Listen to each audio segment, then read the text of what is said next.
Alors cette année, effectivement, Canon à Visa, c'est un certain nombre d'actions, mais en particulier la mise en scène de deux prix auxquels nous sommes très attachés. D'abord, c'est le premier prix, le plus ancien, c'est le prix Canon de la femme photojournaliste.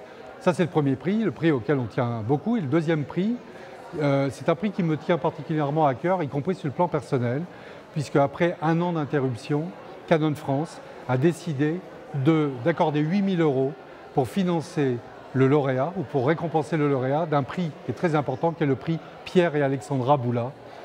Alexandra, Pierre, sont des gens qu'on a beaucoup côtoyés dans le passé chez Canon. C'était des grands adeptes de la marque. Ce sont des gens avec qui on a beaucoup travaillé, mais également beaucoup rigolé, beaucoup échangé. Au moment où je vous parle aujourd'hui, j'ai une pensée très très forte pour ces deux grands noms de la photographie et du photojournalisme en particulier. Mais bon, 24 ans, il s'est passé plein de choses. Il y a eu la Syrie, il y a eu le Soudan, il y a eu la Somalie, il y a Israël-Palestine, on continue à se tuer en Tchétchénie. Il y a 3 photographes qui ont été exécutés la semaine dernière à côté de Veracruz au Mexique, exécutés par les narcotrafiquants. Cette année, Rémi Hochlik, Marie Colvin ont été délibérément assassinés par le régime de Bachar al-Assad à Homs. Enfin, je veux dire, on a des années dures, depuis 25 ans.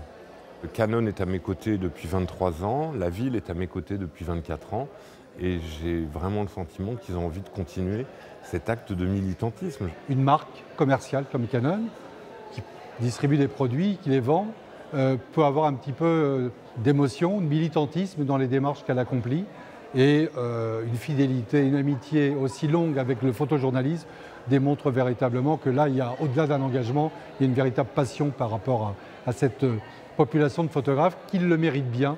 Sachez, et c'est une confidence que je vous fais, que 2012 sera le prétexte pour nous d'entamer des discussions pendant la semaine de Visa pour l'image à Perpignan entre Jean-François Leroy et Canon Inc., puisque, je vous l'annonce, le numéro 2 mondial de Canon Inc. va descendre à Perpignan, et ce sera pour nous l'occasion d'organiser une rencontre très importante pour l'avenir, non pas de Visa, parce que Visa est éternel, mais l'avenir de la présence de Canon aux côtés de Visa, et de voir ensemble s'il est possible de re-signer, dans quelles conditions et pendant combien de temps.